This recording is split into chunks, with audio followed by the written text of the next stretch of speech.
Chuyện xưa bọn ở kia mình kêu chuột sẽ biết thìสมาชิกในกรมสารไปกับดวงครั้งนี้ยังมีลำหนังล้อมไว้trong một rạp chuẩn bị chuộtบอลได้ก็สลายข้าง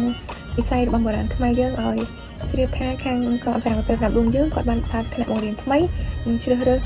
สะเรียนอัดกระทายหนังมีถึงกำหนดหอยและการใช้ใช้กับบันบวชจังแสบทัดมาเห็นมาเยอะคือยังเรียนในร้อยแก่ตัดจะปีหมกใบหรือมองใบอย่างนี้หอยขณะนี้คือยังจับดำเป็นไงดับดำอย่างนี้แต่หอย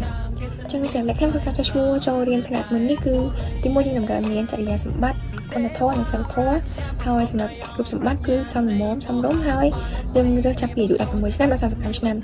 หอยยังก็กลัวแต่ชิมเลยเด็กกรุ๊ปเป็นลีมีการตั้งจัดอัดมุดหอยก็ชินเนตได้สลังข้างวิสัยหรือบางโบราณประกอบอีกนี้ชิปแซมมีตั้งจัดสลังมีจังเล็กตัววิสัยหรือบางโบราณนี้หนึ่งแบบทบเยอะหอยมีจัดร่างกายจังจุยอย่าลืมการในสังคมสังเซงหอยก็โดยเชี่ยยังอันยังแจ๊พิซซ่าออนไลน์ติดตัวนักเรียนกำลังแบบทว่าจะมีดังตุ้งเติมชมហើយសម្រាប់បងបងទោះជាមានបទពិសោធន៍ក្នុងការរៀនក្តីឬក៏មិនមានក្តីក៏អាចចូលរួមបានគ្នាអញ្ចឹងសម្រាប់រដ្ឋប្រយោជន៍ដែលយើងទទួលបានពីការរៀនថ្នាក់នេះគឺទីមួយយើងទទួលបានចំណេះដឹងទាក់ទងនឹងក្បាច់វត្តរបស់បុរាណរបស់យើងហើយយើងក៏មានបទពិសោធន៍ដែលយើងអត្ថន័យក្បាច់នីមួយៗដូចគ្នាហើយយើងក៏អាចមានឱកាសក្នុងការឡើងឆាកទាំងក្នុងនិងក្រៅប្រទេសដូចគ្នាហើយយើងក៏អាចមានឱកាសក្នុងការចូលរួមថត MV ឬក៏ការដំណើរស្រាវផ្សេងៗរបស់ក្រុម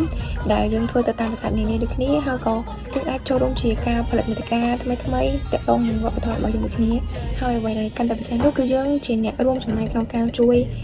ផ្សព្វផ្សាយនិងលើកតម្កើងវប្បធម៌យើងដូចគ្នាតាមរយៈការផុសតាមបណ្ដាញសង្គមឬក៏ការផ្សព្វផ្សាយទៅតាមស្ថាប័ននានាដូចគ្នា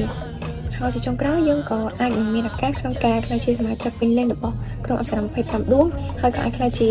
អ្នកតំណាងខេត្តនីមួយៗនៃ25ខេត្តក្រុងរបស់យើងហើយក៏ទទួលបានលិខិតសរសើរ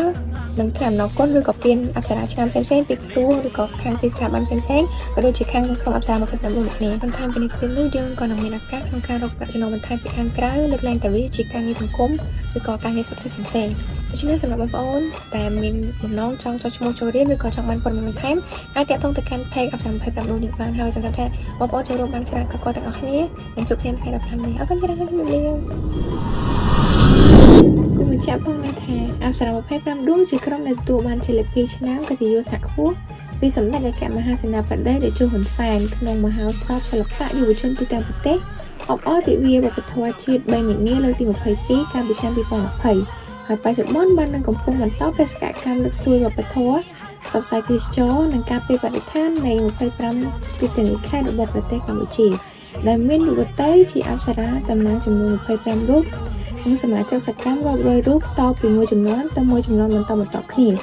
ដែលមានដៃគូសហការជាតិនិងអន្តរជាតិជាច្រើនទាំងក្នុងប្រទេសនិងក្រៅប្រទេសដើម្បីរួមផ្សព្វផ្សាយឲ្យពិភពលោកបានឃើញនិងស្គាល់ពីកិត្យានុភាពនៃវប្បធម៌ខ្មែរដ៏ឧត្តុង្គឧត្តមមហศจรรย์